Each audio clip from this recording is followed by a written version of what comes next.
ચલો રેકોર્ડિંગ. તો આપણે 14મી ગાથાનું જે ગાથાર્થ આપ્યું છે એ જોઈએ.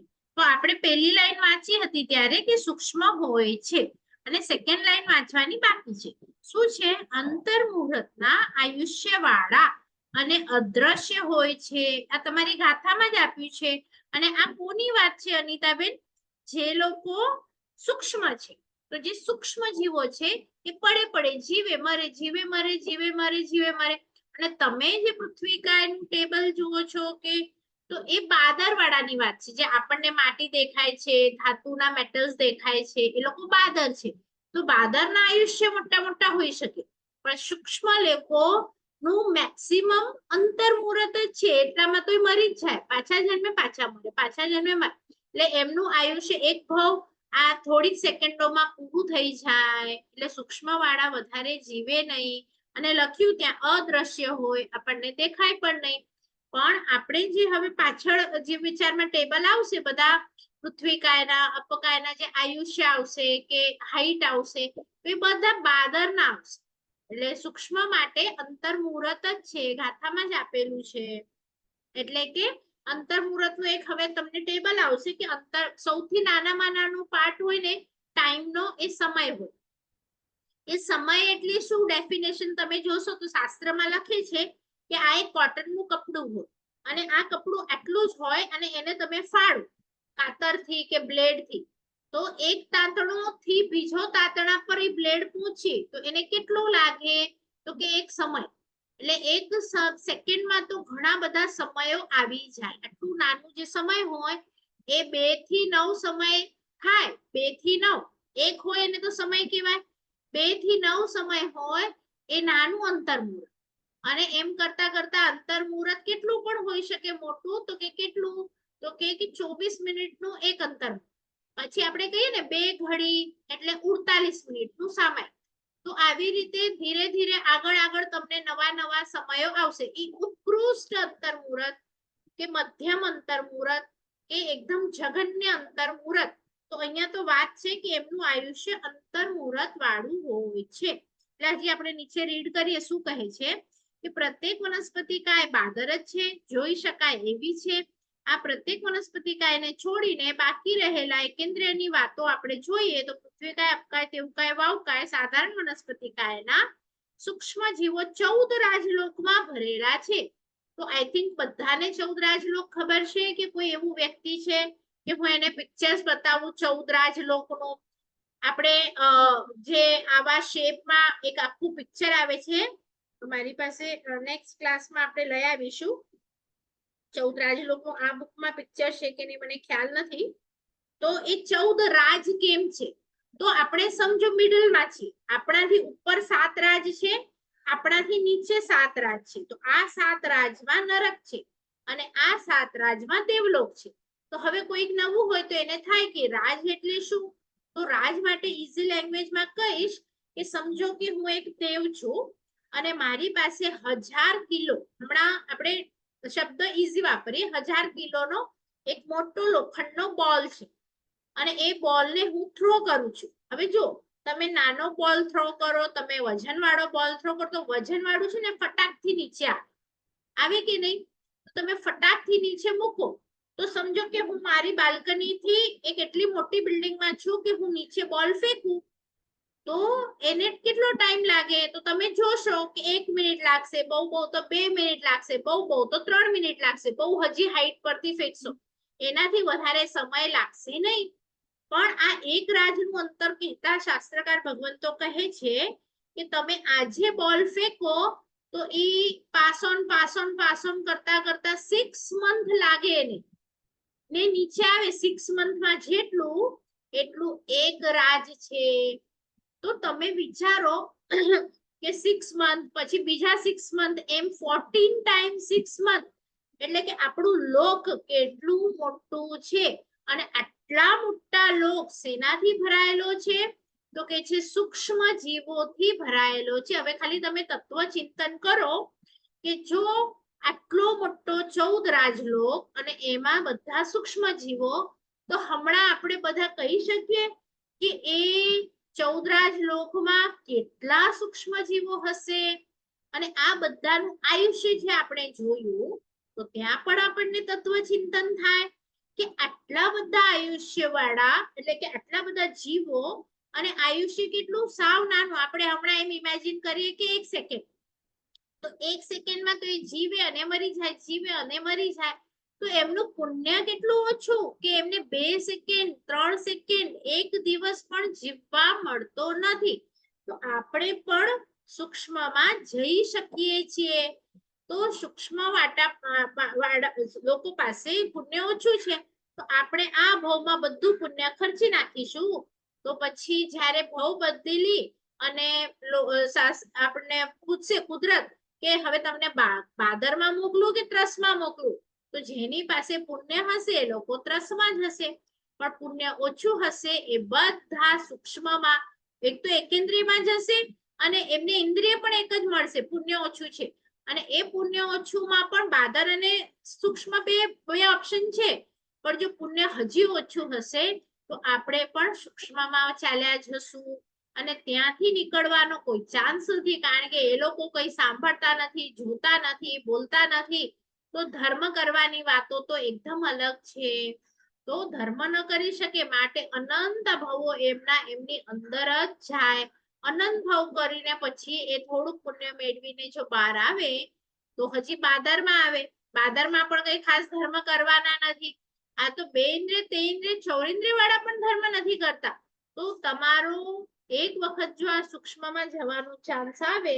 તો અનંત ભાવોમાં તમને બહાર નીકળવાનો સ્કોપ મળે નહીં એટલે આપણને હમણાં જે ભાવ મળ્યો છે એ કોહિનૂર હીરા કરતા પણ મૂંગો છે આમાંથી તમે ધારો તો મોક્ષમાં જઈ શકો અને ન કાર્ય કરો એવા મોક્ષ જેવા તો સારો ભાવ દેવનો કે મનુષ્યનો મેળવી શકો એ પણ પરમાત્મા ગુમાવી દો તો પછી નરક ગતિ ખુલ્લી છે તિર્યંચ ગતિ ખુલ્લી છે સૂક્ષ્મ ગતિ ખુલ્લી છે આ અને બાદર એકેન્દ્રિયમાં જશો તો પણ શું કરી લેશો એટલે ખાલી આપણને ગાથા આવડે કે મને આંકડા આવડી ગયા તો એનાથી મતલબ નથી તત્વચિંતન કરવાનું છે હે જીવ તું બીજા જીવોનો વિચાર કર અને એમનામાં તારા જેવો આત્મા જો અને એમ કન્ટિન્યુઅસ વિચાર કર કે આ બધું ભણું છું કે હું પણ એકેન્દ્રિયમાં જઈ આવ્યો છું પૃથ્વીકાયમાં અપકાયમાં તેવકાયમાં વાવકાયમાં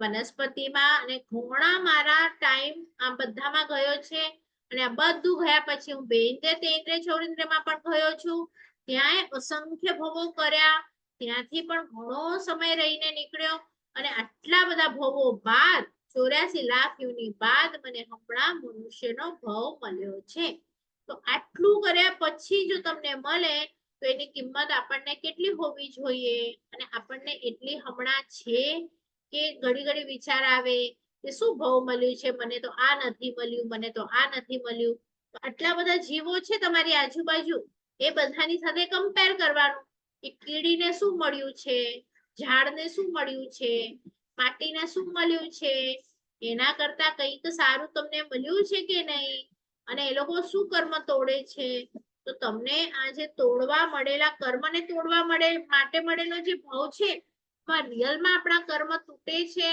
કે હજી નવા નવા બંધાય છે જો તમે જેમાં બાંધશો ને એટલા તો કીડીએ નહીં બાંધી શકે તમે આ ભાવને બરાબર ન જીવો તો આટલા બાંધો તો કીડી કઈ આટલા નથી બાંધવાની કીડી આટલા જ બાંધવાની છે ઝાડ આટલા જ બાંધવાનું છે પણ તમે આટલા બધા બાંધી શકો એટલે આપણે લકી છીએ કે આપણને આ પ્રભુનું જ્ઞાન મળી ગયું અને એના કારણે આપણે આપણા ઘણા કર્મોને તોડી શકીશું એટલીસ્ટ એ નોલેજ તો મળશે ભલે આપણે તોડી તો ઓછા શકીશું પણ એ નોલેજના કારણે આત્મામાં જો એ નોલેજ રહી જાય તો આપણને બીજા ભાવમાં કામ આવે ત્રીજા ભાવમાં કામ આવે એટલે વેરી વેરી વેરી વેરી આપણે પુણ્યશાળી છીએ કે આપણને પ્રભુની આ નોલેજ આપણને જ્ઞાન મળ્યું અને આમાં આપણા પુણ્યનો જાગૃત થયા ઉદય થયા માટે આપણને આ બધું ભણવાનું મળ્યું છે બરાબર તો આપણે સ્થાવરના 22 જીવો કમ્પ્લીટ કર્યા પેજ નંબર 22 ઉપર ત્રસકાય આપણે સ્ટાર્ટ કરીએ છીએ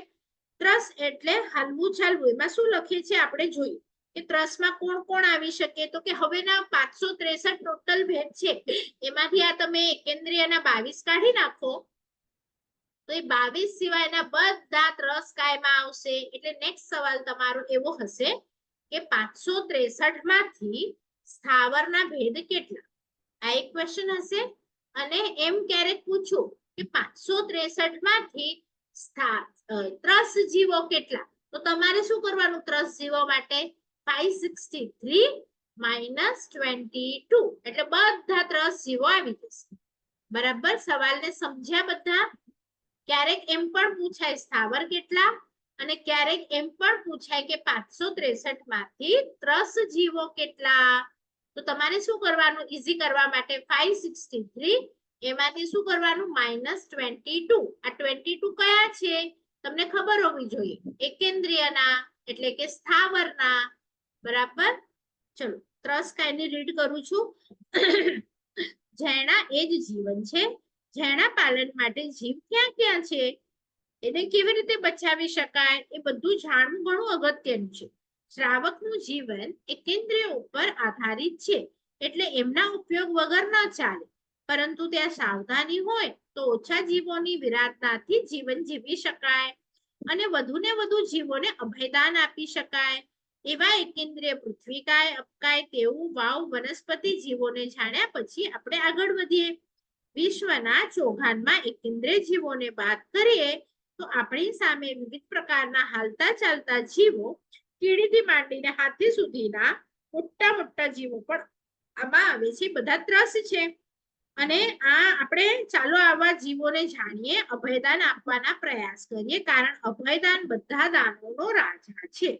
હવે અભયદાન હમણાં કેમ મૂક્યું, કેમ તમને એકેન્દ્રિયમાં નહીં મૂક્યું, તો અહીંયા કહે છે કે તમને જીવવા માટે એકેન્દ્રિય ઉપર જ તમારો આધાર થશે. તમે શ્વાસ લેશો તેમાં કયા એકેન્દ્રિય ગયા, બરાબર વાયુકાય. તમે પાણી પીઓ તો કયા એકેન્દ્રિય ગયા, અપકાયના. તમે ખાઓ એટલે કયા એકેન્દ્રિય ગયા, વનસ્પતિ. તો આવી રીતે તમે એકેન્દ્રિય વગર જીવી ના શકો. પણ તમને જે પચખાણ લો છો કે મારે એકેન્દ્રિયમાં પણ આટલું જ વાપરવું, આટલું જ વાપરવું, એટલે કે બીજા બધાને અભયદાન આપો છો. તો એવું નથી કે એકેન્દ્રિયની છૂટ મળી તો એક દૂધીમાં ચાલી જાય છે ને હું 4 દૂધી સમારું છું, મને મજા આવી, ના એવું નથી. થાય એટલું મિનિમમ એકેન્દ્રિય વાપરવાનું. પણ અહીંયા અભયદાનની કેમ વાત આવી કે તમે છે ને 2 ઇન્દ્રિય, 3 ઇન્દ્રિય, ચૌરિન્દ્રિય અને પંચેન્દ્રિયને માર્યા વગર જીવન જીવી શકો. જેમ કે આપણા ગુરુ ભગવંતો, એ ન તો 2 ને મારે, ન તો 3 ને મારે, ન તો 4 ને મારે, ન તો 5 ને મારે. બરાબર, અને એકેન્દ્રિયને પણ હાથ તો ન જ લગાડે. તમે જોયું કે એમને પર્પસલી કાચા પાણીને હાથ લગાડ્યું કે મને આ પહેરવું છે, ધાતુ પહેરવી છે, એવું કઈ નહીં હશે. તો થઈ શકે એટલું એમને પણ અભયદાન આપે છે. તો અહીંયા વાત કરે છે, અહીંયા આપણને શું કહે છે, અભયદાનને આદરનાર, આચરનાર સ્વયં પૂજ્ય બને છે અને અનેકોને પૂજ્ય બનાવે છે. હવે અહીંયા ત્રસ જીવની ડેફિનેશન છે, એને અંડરલાઈન કરજો. સ્વ ઈચ્છાથી એક સ્થાનથી બીજા સ્થાને જઈ શકે એવા હાલતા ચાલતા જીવોને ત્રસ જીવો કહેવામાં આવે છે. અને હવે આપણે હમણાં જે ઇન્દ્રિય જોઈને એની વાત આવે છે કે 2 ઇન્દ્રિયમાં કઈ ઇન્દ્રિય હોય, તો સ્પર્શનેન્દ્રિય, રસનેન્દ્રિય એમ 2 ઇન્દ્રિય હોય. તેન્દ્રિયમાં કઈ 3 હોય, તો અહીંયાથી તમારે બોલવાનું સ્પર્શનેન્દ્રિય, રસનેન્દ્રિય અને આ નાક ઘ્રાણેન્દ્રિય. પછી ચૌરિન્દ્રિયમાં કઈ હોય, તો લાઈનમાં જ બોલવાનું, આગળ પાછળ બોલવાનું નહીં. રસનેન્દ્રિય ના, રોંગ. કયું બોલવાની, ઘ્રાણેન્દ્રિય ના. આ કઈ છે, સ્પર્શનેન્દ્રિય, રસનેન્દ્રિય, ઘ્રાણેન્દ્રિય અને 4 વાળા માટે ચક્ષુરેન્દ્રિય. જેમ તમને પૂછું લાઈનમાં જ એ જ રીતે આન્સર આવવો જોઈએ. અને પંચેન્દ્રિય માટે કોણ બોલે છે, બોલો ચેતનાબેન, બોલો છો. સ્પર્શેન્દ્રિય, હા, સ્પર્શેન્દ્રિય, રસનેન્દ્રિય, જ્ઞાનેન્દ્રિય, ચક્ષુરેન્દ્રિય અને જ્ઞાનેન્દ્રિય. નહીં, આને આને શું કહેવાય, શ્રોતેન્દ્રિય. શ્રોતેન્દ્રિય. બરાબર, બરાબર, બધાને ખબર પડી. કોઈક જીવ 4 ઇન્દ્રિય વાળો હોય તો કોઈ પણ 4 ઇન્દ્રિય નહીં બોલવાની. લાઈનમાં 4 ઇન્દ્રિય બોલવાની, એમની પાસે કાન ન હોય, બાકીની 4 ઇન્દ્રિય હોય, બરાબર? તો કોઈ ગડબડ નહીં કરતા. 1 2 3 4 અને 5 એમાં કઈ કઈ ઇન્દ્રિયો ક્યારે પણ લાઈફમાં બોલો, લાઈનમાં જ બોલવાનું, બરાબર? તો આ બધાને આપણે અભયદાન આપી શકીએ. તો હવે મને એમ સવાલ થયો કે હું કોને અભયદાન આપું? 2 માં કોણ આવે, 3 માં કોણ આવે, 4 માં કોણ આવે, મને ખબર નથી. તો આ 15મી ગાથામાં તમને નામ આપીને કહે છે કે જો પહેલો શબ્દ છે શંખ, પછી કોળા, ભંડુલ, ઝલોય. તો આ ઘંટોલા, ઝડો, ચંદણગ, અલસ, લહગાઈ, અળસિયા, લાડિયા, જીવ. અહીંયા પહેલી લાઈન પૂરી થાય છે. અને સેકન્ડ લાઈનમાં છે મેહરી, કિમી, કુવરગા. એટલે કે મેર એટલે કે બાજુમાં તમને આપ્યું છે લખેલું લાકડાના કીડા. પછી કૃમિ, આપણા પેટમાં થાય કૃમિ. કુવરઘા, પોરા, ચુડેલ વગેરે 2 ઇન્દ્રિય જીવ જાણવા. નીચે અમુકના ફોટોસ આપ્યા છે. તો અહીંયા આપણે વાંચીએ કે શું કહેવા માંગે છે કે જીવ વિચાર શીખીને જીવોની ઝેણા પાડવાની છે. ચૂલે ચડાવેલી કોઈ પણ નરમ વસ્તુમાં રાત ઓળખતા, જો શું શબ્દ લખ્યું, અંડરલાઈન કર્યું, નરમ વસ્તુમાં, કડક નહીં. તો નરમ વસ્તુમાં રાત ઓળંગતા, એક રાત પસાર થાય તો 2 ઇન્દ્રિય લાડિયા જીવ ઉત્પન્ન થાય. એટલે નરમ એટલે તમે કોઈ પણ આપણે જે ચૂલે બનાવીએ રસોઈ, દાળ ભાત શાક રોટલી, પછી પાવભાજી, કોટ, ઢોકળા, ઢોસા, એટલી કોઈ પણ સોફ્ટ આઈટમ બધામાં બીજા દિવસે 2 ઇન્દ્રિય લાડિયા જીવ ઉત્પન્ન થાય. તમે ક્યારેક જોયું હોય ને તો અગલા દિવસનો સાંભાર હોય, તમને આમ વડા હોય, આમ ખોલશો ને તો આમ લાડ જેવું ચિકાસ દેખાશે, ચીકણું. તો આ ચીકણું કેમ થયું? એમાં આ જીવો ઉત્પન્ન થઈ ગયા. તો એ વસ્તુ નહીં ખાવાની. એટલે આપણામાં કે છે કે રાતે જેટલું પણ વધે તમે કોઈકને આપી દો. અને એ લોકો પણ જો બિફોર 24 ખાઈ લે તો તમને મોટો લાભ મળે. પણ ન મળે તો રાતે એને પરઠી દો, તમારે વાપરવું નહીં. તો તમે 2 ઇન્દ્રિયને મારવાના દોષથી બચી ગયા. જો ઓરિજિનલી તો છે ને એટલું મોટું છે વિજ્ઞાન કે દૂધ એ પણ આપણું રહી જાય છે ઘણી વખત સવારના. હવે તમે જો સવારના બહુ વહેલો આવે દૂધ વાળો, તો તમને લાગે છે કે 4 વાગે ને 6 વાગે કોઈ દોહી આપે એને? કચ્છમાં એનો થી નવો કે ચલો 6 વાગે એ લોકો ઉઠે, દોહે અને આપણને આપે. પણ મુંબઈમાં જે આટલા મોટા મોટા કેન છે એમની પાસે ક્યાંકથી રાતના 1-2 વાગે ક્યાંકથી ટેમ્પો સ્ટાર્ટ થયો, એમની પાસે 4-5 વાગે પહોંચે. એટલે આપણે તો સ્ટાર્ટિંગ કરીએ ને ત્યારથી આપણી પાસે કશું શુદ્ધ હોતું નથી. પણ જો પોસિબલ હોય કે ક્યાંક સવારના આપે છે, દૂધ કાઢે છે અને તમારી ત્યાં 7-8-9 વાગે પણ પહોંચે છે, તો તમે વાપરો ત્યાં સુધી તમે નૌકાશી પોરસી કરી શકતા હો તો વધારે સારું. પણ નહીં તો અગલા દિવસના દૂધમાં પણ આ જ પોઝિશન છે કે લાડી આપણે બચી શકતા નથી. તો અહીંયા કહે છે તમારી મીઠાઈ હોય ને, બુંદીના લાડુ હોય કોઈ પણ, તો એ પણ બીજા દિવસે ભક્ષ્ય નથી. ખાલી કડક વસ્તુ હોય ને એ જ બીજા દિવસે ચાલે. દાખલા તરીકે એકદમ કડક ગોળ પાપડી હોય, કડક ચીક્કી હોય કે તમે આમ કટ કરીને અવાજ આવે, આમ ચાવો તો પણ આમ ખબર પડે. જો એ નરમ થઈ ગઈ છે, જે તમે હમણાં આવે છે કે મલાઈ ચીક્કી એવું બધું આવે છે, એ બધી બીજા દિવસે અભક્ષ્ય થઈ જાય. સોફ્ટ ગુંદર પાક છે તો એ એક દિવસ ચાલે, સોફ્ટ ખજૂર પાક એક દિવસ ચાલે, બીજા દિવસે બધું અભક્ષ્ય. કારણ કે 2 ઇન્દ્રિય જીવો ઉત્પન્ન થઈ જાય. તો આજે પણ ઘણા એવા મારા સ્ટુડન્ટો છે કે જે સવારના ઉઠીને થોડીક મીઠાઈ બનાવે અને પેલા પ્રભુ પાસે ધરાવે, જે પણ સોફ્ટ હોય તો, અને સાંજ જતા જતા એ મીઠાઈ પૂરી થઈ જાય એટલે લોકો રાખે નહીં, બીજા દિવસે બીજી મીઠાઈ. તો તમે સોફ્ટ વાળી રાખો તો તમને એમ થશે કે અમે જૈન છે, એકાશનામાં બુંદી વાપરીએ છીએ કે નરમ ખોપરા પાક વાપરીએ છીએ, તો એ બધું બીજા દિવસે તો ચાલે જ નહીં. બરાબર? ચલો, તો અહીંયા કહે છે કે આપણા નિત્ય જીવનમાં આ પ્રકારની જીવ વિરાધના ટાળવાની છે. એનો ત્યાગ થઈ શકે એટલો તમારે કરવાનો છે. એ જ પ્રકારે ચલિત રસ થયેલ દરેક વસ્તુ પણ અભક્ષ્ય છે. એટલે ચલિત રસ એટલે શું? તો રસ અને ચલિત એટલે કે બગડી ગયો. દાખલા તરીકે નોર્મલ મોસંબી છે, બરોબર છે, પણ તમે ક્યારેક મોસંબી ખાધી તો એમાંથી અલગ સ્મેલ આવે છે, એનો રસ બગડી ગયો, એનો ટેસ્ટ બગડી ગયો. બગડેલા હોય ને મોસંબી, એની સ્મેલ આવે કે નહીં અલગ? કોઈ પણ એવું ફ્રૂટ લો, કોઈ પણ એવી મીઠાઈ લો, તમે ટેસ્ટ કરશો ને કે આનો ટેસ્ટ બદલી ગયો છે, તો એવી રસોઈને ચલિત રસ કહેવાય. ચલિત રસ એટલે જે ઓરિજિનલી ટેસ્ટ હોય એના કરતા થોડોક ટેસ્ટ બીજો થઈ ગયો, તો એ બધું બેઇન્દ્રિય બની ગયું, તો એ નહીં ખાવાનું. એવી તમને લાગે ને કે આ મોસંબી કે સંતરું ખરાબ છે, તો સમારવાની અડધી મહેનત કરવાની નહીં, એવા જીવોને અભયદાન આપવાનું, એટલે કે સાઈડમાં રોડ પર એવી રીતે પરટવાનું કે પોતે મરી જાય. આપણે એને એક અડધાને ન ખાધું તો શું ફરક પડે છે? એવો કોઈ ટમાટર હોય, એવી કોઈ સબ્જી હોય, આપણે કોઈ વેજીટેબલ લાવ્યા, તમને લાગે કે આ ખરાબ થઈ ગયું છે, ચીકણું થઈ ગયું છે, ઘણી વખત 2-3 દિવસની તમે ફ્રીજમાં રાખશો ને કાકડી વગેરે, તો તમે જોશો એના ઉપર પછી ચીકાશ આવી જાય છે. તો આ એના ઉપર ચીકણું છે એટલે બેઇન્દ્રિય જીવો ઉત્પન્ન થઈ ગયા, તો એને પછી ધોવાનું, વાપરવાનું ને એને પરઠી દેવાનું. તો અહીંયા લખે છે કે જેના પણ વર્ણ, ગંધ, રસ બદલાઈ ગયા હોય એ ચલિત રસની ડેફિનેશન છે, એટલે એને અંડરલાઈન કરજો. ત્યારે પણ તમને કોઈ ચલિત રસ પૂછે તો તમારે કહેવાનું ઓરિજિનલી જે વર્ણ, ગંધ, રસ હોય એ બદલાઈ ગયા, તો એનો વર્ણ ચેન્જ થઈ જાય, એનો રસ ટેસ્ટ ચેન્જ થઈ જાય, એનો સ્પર્શ બદલાઈ જાય, તો એને ચલિત રસ. એટલે લખ્યું છે ઘરમાં બનાવેલી નાસ્તા માટેની કડક ખાદ્ય સામગ્રીમાં પણ વાસ આવતા સ્વાદ બદલાઈ જતા બેઇન્દ્રિય જીવો ઉત્પન્ન થાય છે. એનાથી પહેલા વસ્તુ વાપરી નાખવી જોઈએ, જેના એ જીવન મંત્ર બનાવવો જોઈએ. હવે જુઓ, આપણને લાગે કે આપણે બનાવી નથી, પણ આવી સીઝન હોય છે એમાં મમરા પણ નરમ થઈ જાય, ચેવડો પણ નરમ થઈ જાય, તો ઓરિજિનલી શું થયું? વર્ણ કે ગંધ કે એનો સ્પર્શ બદલાઈ ગયો કે નહીં?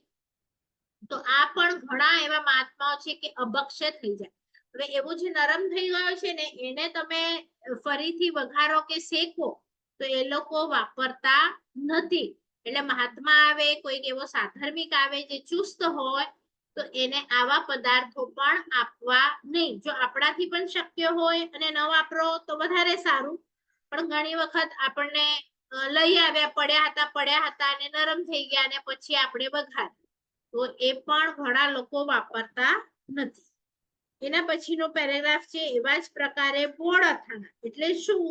કે તડકામાં બરાબર ન સુકાવેલા અને તથા જેની ઉપર 4 આંગળી તેલ નથી. તમે બનાવ્યું અથાણું પણ ઉપર 1 જ આંગળી તેલ છે, તો એવું નહીં, આખું ડૂબાડૂબ જોઈએ, એની ઉપર 4 આંગળી તેલનું લેયર જોઈએ, તો જ એ અથાણું બગડે નહીં.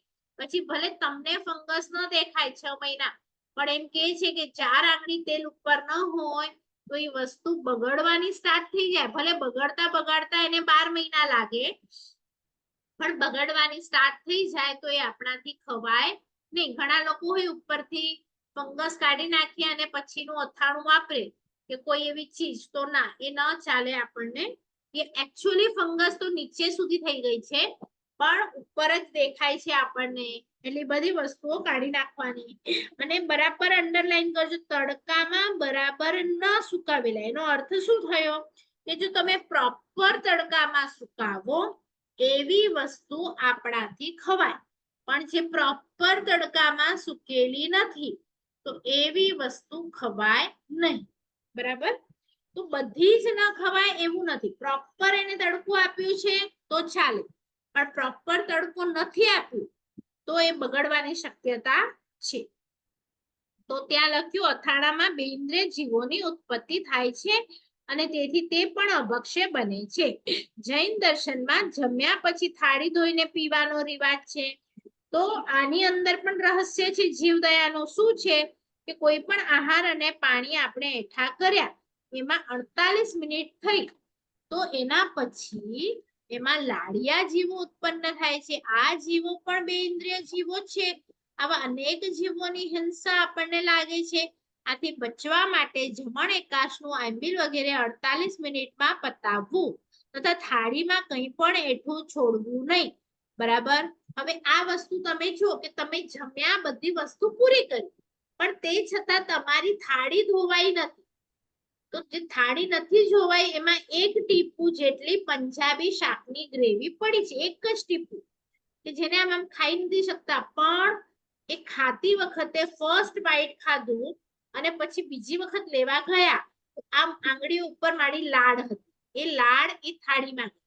અને એ દાળ ભાત ખાધેલી થાળી ભલે તમે બધા કણ ખાઈ લીધા છે, ભાત એક દાણો નથી પણ દાળનું એક ટીપું છે, શાકનું એક ટીપું છે, તો એ એઠી થાળીમાં પણ તમારા જેવા જીવો, એઠા જીવો ઉત્પન્ન થાય. એટલે એટલા જીવો ઉત્પન્ન થાય કે જ્યાં સુધી થાળી ન ધોવાય ત્યાં સુધી ઉત્પન્ન થયા કરે.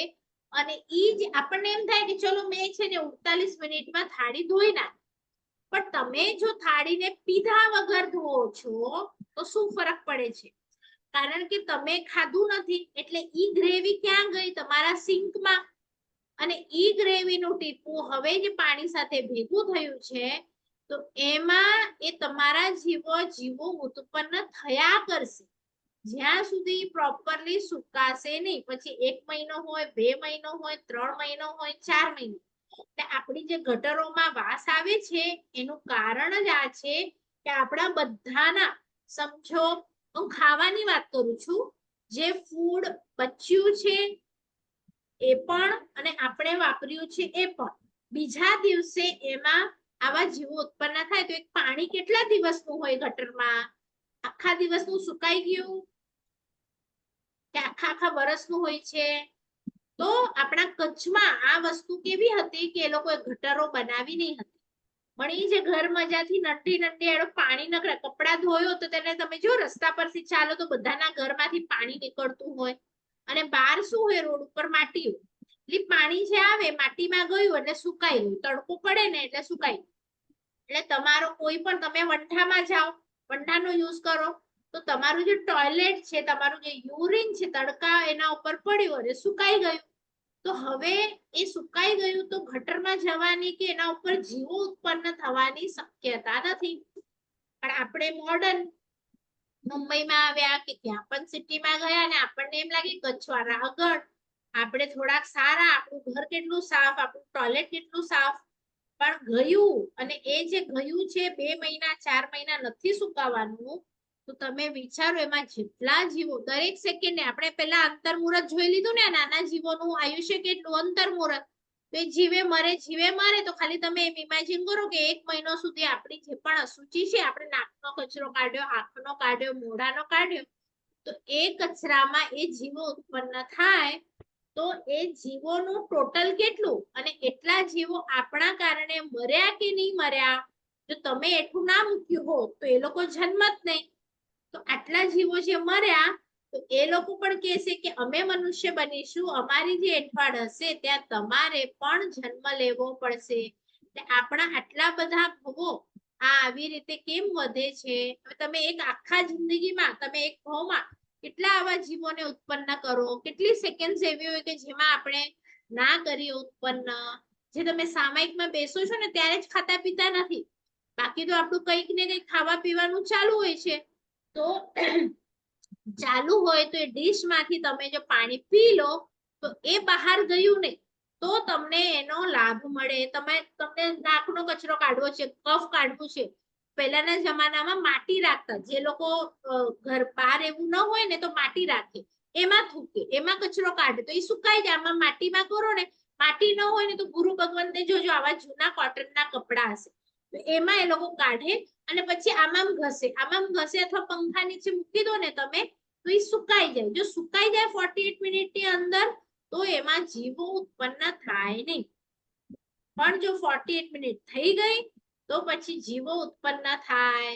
એટલે આપણે ખાતા હોઈએ તો આપણી થાળી ધોઈને પી લેવાની અથવા ઘસી નાખવાની. જો ઘસો તો એક સ્ટેપ નીચે છો, તમારું એઠું કંઈક તો એ સિંકમાં ગયું. પણ જો તમે પી જાઓ તો તમે એક સ્ટેપ ઉપર આવી ગયા કે તમારો કંઈ પણ કચરો એમાં નથી ગયો.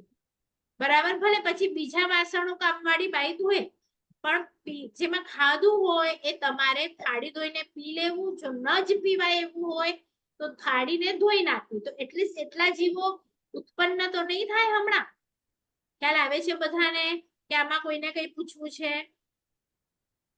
બનાવેલી રસોઈ જો વધે તો એ બીજા દિવસેમાં જીવો ઉત્પન્ન થાય, પણ આપણે જે બનાવેલી ખાવાનું સ્ટાર્ટ કર્યું તો એમાં 48 મિનિટમાં ઉત્પન્ન થાય. એટલે તમે આંબીલ કરવા એકાચના કરવા બેસો ને તો 48 મિનિટની અંદર ઊભા થવાનું કારણ જ એ છે કે તમે પહેલો બાઈટ લીધો. એટલે ઘણા લોકો એને આંબીલમાં બેઠા બેઠા ચણા મમરા ખાય ને પછી થોડુંક વાર રહીને આવે ફૂડ ત્યારે તમે વાપરો તો તમારો ટાઈમ જો 1 કલાકથી વધારે થઈ જાય તો એવું કરતા નહીં. જો બેસો તો પ્રોપર બેસજો, 45 મિનિટની અંદર પૂરું કરી લેવાનું. એનું કારણ જ આ છે. અથવા એવું કંઈક થયું તમે ઘરમાં બેઠા છો, એકાચનું છે, આંબીલ છે, તમારી તબિયત સારી નથી, તમે પેલો કોળિયો ખાધો, તમને ઉલટી થઈ. હવે ઉલટી થઈ એમાં તમારે 10 મિનિટ સુઈ જવું પડ્યું તો હવે તમારી જે થાળી છે એને 48 મિનિટ થઈ ગઈ. તો હવે શું કરવાનું? એકાચનું આંબીલ તૂટી ગયું તો કે ના, તમારે શું કરવાનું? એ જે થાળી હતી એ બધું માટીમાં પરથી દેવાનું અને બીજા કોઈકને કહેવાનું કે હું અહીંયા જ બેઠી છું મારી જગ્યા ઉપર, તમે નવી થાળી પીરસીને આપો, એમાં રોટલી દાળ ભાત શાક આપો, એ તમે વાપરો તો એમાં વાંધો નથી. પણ જે તમે પહેલા એક કોળિયો જેમાંથી ખાધું છે એ થાળીને જો 48 મિનિટ થઈ ગઈ હોય તો એમાંથી કંઈ પણ વાપરવું નહીં. એ આખી માટી આજુબાજુ હોય તો ત્યાં જઈને પરથી દેવાની. આ ક્લિયર થયું બધાને? એટલે ક્યારેક એકાચનામાં આંબીલમાં કોઈકને કોઈ ગુરુ ભગવંત આવી જાય, ક્યારેક એવું કંઈક આપણને એવો ટાઈમ ન મળે કે મારે કંઈક એવું મને ઓચિંતી વોમિટ આવી ગઈ, એવું કંઈક થયું કે મારું 48 મિનિટમાં પૂરું થયું નહીં અને હવે એવી શક્તિ નથી કે જો હું ખાઈશ નહીં તો કાલે પાછું ઉપવાસ થશે નહીં, તો પછી મારે વાપરવું છે અને 48 મિનિટ થઈ ગઈ તો બીજી થાળી મંગાવો, ત્યારથી પાછી 48 મિનિટ કાઉન્ટ કરવા. બરાબર? તો અહીંયા લખ્યું છે કે એવી રીતે કાચું દૂધ, દહીં, છાશ, કઠોળ એ ભેળવતા વિદળ થાય છે, એમાં પણ 2 ઇન્દ્રિય જીવો ઉત્પન્ન થાય છે. એટલે બને ત્યાં સુધી નીચે લખ્યું છે કે શું શું ભેગું નહીં કરવાનું.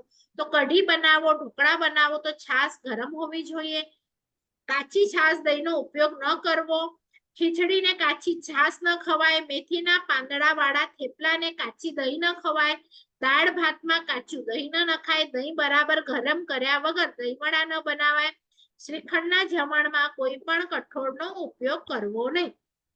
આ બધામાં 2 ઇન્દ્રિય જીવોની ઉત્પત્તિ થાય છે. કદાચ મીટિંગ પૂરી થશે, 1 સેકન્ડ કરી લઉં. જીનાગના વિરુદ્ધ કંઈ પણ બોલાયું હોય મિચ્છામિ દુક્કડમ. સર્વમંગલ માંગલ્યમ સર્વકલ્યાણ કારણમ પ્રધાનમ સર્વધર્માણામ જૈનમ જયતિ શાસનમ. આપણે આજે 15મી ગાથા સુધી જોયું. અહીંયા સુધી વાંચવાનું છે અને નેક્સ્ટ ટાઈમ હું સ્ટાર્ટિંગમાં થોડું રિવિઝન કરાવીશ એકેન્દ્રિયના ટેબલનું અને 2 ઇન્દ્રિયમાં કયા કયા જીવો આવે. તો એક તમને ક્વેશ્ચન ક્યારેક આવું પૂછાય તો આ શાની માટે જરૂરી છે કે શંખ છે, તમે ગયા હશો દરિયા કિનારા ઉપર, કોળી લીધા હશે. આપણા કોળી જે છે તે મરેલા છે, પણ એને જ્યારે લીધા હશે, જેને પણ દરિયા કિનારેથી, એની અંદર તમે જોશો ને તો એક નાનકડો જીવ હોય, એ ચાલતો હોય, આખું શંખ ચાલતું હોય, નાનું હોય, મોટું મોટું થાય છીપલું. તો આ બધાની અંદર ઓરિજિનલી જીવો હોય છે અને પછી એ જીવો મરી જાય ત્યારે ઓલું ખાલી શંખ કે ખાલી કોળી છૂટી પડી જાય. બરાબર? તો અળસિયા પણ ઘણા જોયા હશે વરસાદમાં. તો આ બધાને 2 ઇન્દ્રિય મળી છે, એટલે કે એમની પાસે સ્પર્શેન્દ્રિય છે, એમની પાસે રસનેન્દ્રિય છે, પણ એમની પાસે નાક નથી. એટલે આપણે કહીએ ને કે સૂંઘતા સૂંઘતા આવે, તો એવું પોસિબલ નથી, નાક નથી એમની પાસે. તો લાકડાના કીડા એટલે લાકડું હોય ને આપણું ફર્નિચર, તમે હાથ લગાડો તો અંદરથી ભૂક્કો ભૂક્કો થઈ જાય. તો એ ભૂક્કો ભૂક્કો આ જીવોના કારણે થયો છે. જીવો ઉત્પન્ન થયા, લાકડાને ખાધું, તો એ જીવો પણ 2 ઇન્દ્રિય વાળા જીવો છે. તો અમુક વસ્તુઓ તમે કદાચ જોઈ હશે, અમુક નહીં પણ જોઈ હોય, પણ આપણો હમણાં શીખવાનો અર્થ શું છે કે 2 ઇન્દ્રિય એટલે એની પાસે આ અને આ એમ 2 વસ્તુઓ છે, ત્રીજી ઇન્દ્રિય નથી. અને મારે બને ત્યાં સુધી 2 ઇન્દ્રિયને વાપરવું નથી, એઠી થાળી મૂકવી નથી. આ વીકનું છે. અને કાચું દહીં ખાવું નથી. દહીં ખાવું છે 10 મિનિટ પછી અથવા તો પાણીથી મોઢું ધોઈ આંગળીથી સાફ કરી અને પછી તમે છાશ પીઓ.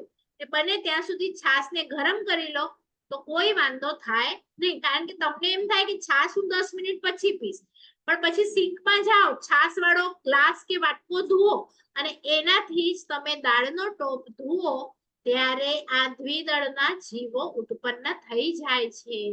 એટલે જો છાશ જ ગરમ હોય તો એને પણ પછી ધુઓ, ખાંડવી બનાવો, કઢી બનાવો તો છાશને ગરમ કરી લેવાની અને પછી એમાં ચણાનો લોટ નાખવો, બરાબર.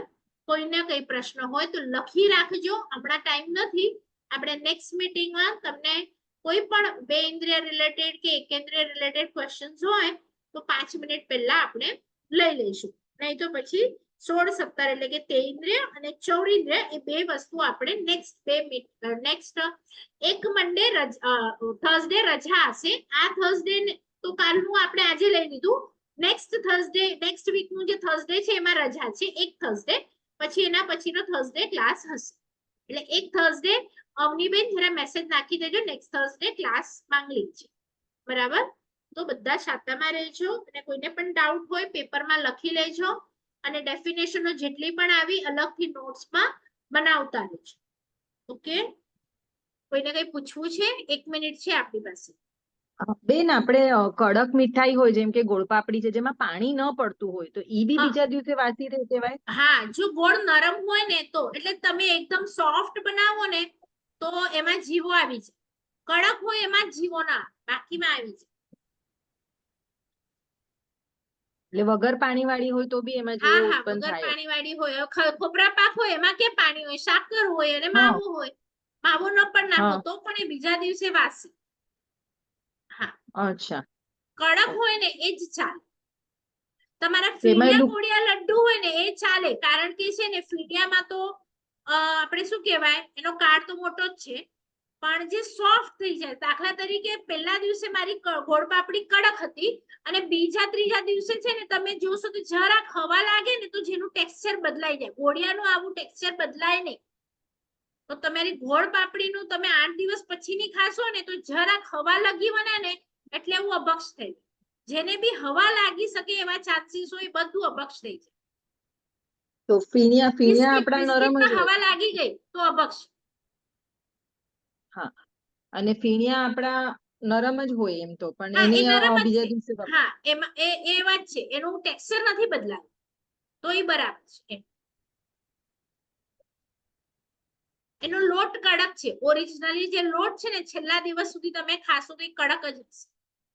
તો એવી રીતે તમારે અલગ અલગ હજી કોઈ બી ડાઉટ હોય તો નેક્સ્ટ મીટિંગમાં તમે એ આઈટમનું લિસ્ટ બનાવી અને પૂછી લેજો. ચલો, બીજા કોઈને પ્રશ્ન? બેન, આપણે જે છુંદો બનાવીએ છીએ ને હમણાં, હા હવે એ આપણે તો તડકામાં જ રાખીએ છીએ. હા હા. તો એની ચાટણી, અને ઘણા જણા એમ કે છે કે ચૂલે ચડાવેલો છુંદો ચાલે. હા, આપણે નેક્સ્ટ મીટિંગમાં મને યાદ કરાવજો. સ્ટાર્ટિંગમાં લઈ લઈશું. આપણી પાસે હમણાં શું અડધી મિનિટ જ છે, પછી વિષય ભલે. કટ થઈ જશે. પ્રણામ બેન. હા, ચલો. બીજા કોઈને હજી પ્રશ્ન હોય તો કહી દો. દેવગુરુ બસાય. પ્રણામ બેન. બેન, પ્રણામ. હા, બોલો. આપણે હમણાં શહેરમાં તો ક્યાંય માટી કે રેતી ન હોય ને, તો અમુક હા, વસ્તુમાં ફૂગ એવું થઈ જાય તો એને શું કરવાનું? માટી તો હોય ને, તમે રોડ પર ચાલો તો સાઈડમાં રસ્તે તે હોય ને, જ્યાં ઝાડ ઉગેલા હોય એ બધું તો માટી જ હોય હા, ત્યાં. હા, તો ત્યાં તો નાખી આપણે દેવાનું. ત્યાં પરખી શકાય હા માટીમાં? હા હા. ઓકે. કોઈ આવતું જતું ન હોય એવું, એવી જગ્યા હા, જોવાની કે કોઈને વાંધો ના આવે. ઓકે.